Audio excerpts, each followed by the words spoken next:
الحمد لله نحمده ونستعينه ونستغفره ونؤمن به ونتوكل عليه ونعوذ بالله من شرور أنفسنا ومن سيئات أعمالنا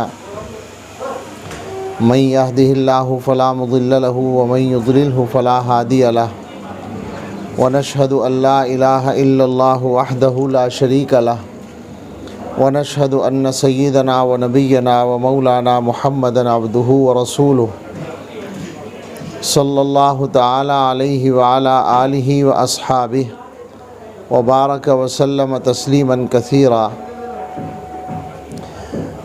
أما بعد فأعوذ بالله من الشيطان الرجيم بسم الله الرحمن الرحيم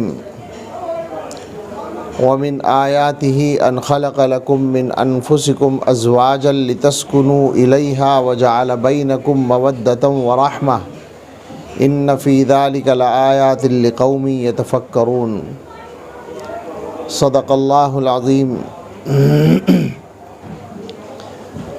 قال رسول الله صلى الله عليه وسلم الدنيا كلها متاع وخير متاع الدنيا المرأة الصالحة أو كما قال عليه الصلاة والسلام سبحان ربك رب العزة عما يصفون وسلام على المرسلين والحمد لله رب العالمين اللهم صل على سيدنا محمد وعلى آل سيدنا محمد وبارك وسلم اللهم صل على سيدنا محمد وعلى آل سيدنا محمد وبارك وسلم اللهم صل على سيدنا محمد وعلى آل سيدنا محمد وبارك وسلم